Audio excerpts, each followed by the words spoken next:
Welcome back friends, मैं नीलेश माले sir आप सभी का इस वीडियो में मेरी तरफ से और ज्ञानज्योत विद्यालय की तरफ से स्वागत करता हूँ। So friends, in the previous lectures we were discuss about our last topics characteristics of India as a developing nation. So now here we are start our next topics, second topics, changing share of various sector in national income and employments. कि national income जो है वो national income का और employment के अंदर अगर देखोगे तो अलग अलग जो सेक्टर्स है, तीनों ही जो हमारे सेक्टर्स माने जाते हैं, उन सेक्टर्स का जो भी हिस्सा रहा है, जो शेयरिंग रही है, वो कितने परसेंट की रही है। ठीक है, मतलब चाहे एग्रीकल्चर सेक्टर हो, चाहे इंडस्ट्रियल सेक्टर हो, चाहे सर्विस सेक्टर हो, तीनों सेक्टर्स के अंदर तीनों सेक्टर्स का जो नेशनल इनकम है वो नेशनल इनकम में कितना योगदान है और जो रोजगारी है उस रोजगारी के अंदर, उस एम्प्लॉयमेंट के अंदर इन तीनों का कितना शेयरिंग है, ये हमें देखना है। तो as a nation starts developing the contribution of its industrial and service sector in national income and employment increase. So अगर हम यहाँ देश की बात करें तो भारत की आर्थिक वृद्धि जो है उसके संबंधित एक इम्पोर्टेंस मेजरमेंट्स के तौर पर या फिर इंडिया जो है उस इंडिया का एक नेशन जो है वो डेवलपिंग नेशंस के तौर पर अगर देखा जाए तो काफ़ी कंट्रीब्यूशन जो है वो अच्छा रहा है, जिसमें first industrial and service sector in national income and employment, मतलब कि इंडस्ट्रियल सेक्टर्स का और जो सर्विस सेक्टर है उन सर्विस सेक्टर का जो नेशनल इनकम है और जो एम्प्लॉयमेंट है उसके अंदर अगर देखोगे तो कंटिन्यूस इंक्रीजिंग जो है वो इंक्रीजिंग यहाँ पर हुई है। दोनों में अगर देखोगे तो आपको इंक्रीजिंग देखने को मिलेगी, किसमें, पहले तो सर्विस सेक्टर में और दूसरा किसमें, इंडस्ट्रियल सेक्टर में। इन दोनों के द्वारा अगर आप देखोगे तो नेशनल इनकम जो है वो नेशनल इनकम भी बढ़ी है और इन दोनों के द्वारा एम्प्लॉयमेंट का जो हिस्सा है वो भी इंक्रीज हुआ है। It mean that now people have to depends less on their traditional sectors.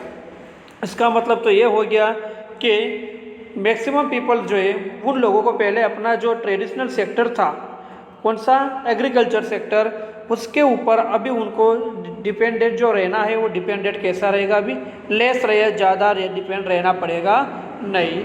And with improvement in technology and capital formation they get employment in the relatively more productive sectors wise.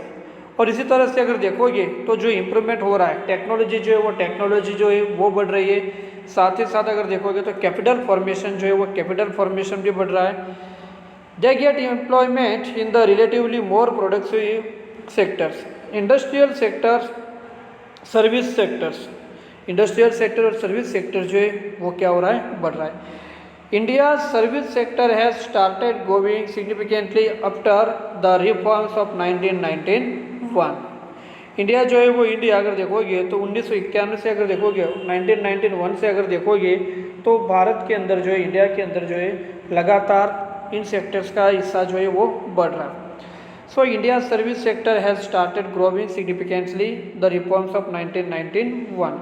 तो 1991 से अगर देख रहे हो तो उस समय से ही सर्विस सेक्टर जो है वो सर्विस सेक्टर का जो भी हिस्सा है वो ग्रो हो रहा है और उसका इम्पोर्टेंट जो है सिग्निफिकेंटली जो है वो बढ़ रहा है।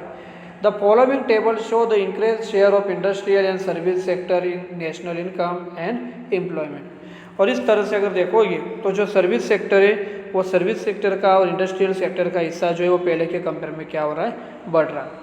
Shares of various sector in national income, national income जो है वो नेशनल इनकम के अंदर इनका हिस्सा किस तरह से बढ़ रहा है वो अगर देखा जाए। सो 1950-51 में agriculture sector and allied activities, मतलब कि जो एग्रीकल्चर सेक्टर था वो एग्रीकल्चर सेक्टर और उसके साथ जुड़ा हुई जो अलाइड एक्टिविटी थी उनका हिस्सा अगर देखोगे तो 53.1% था।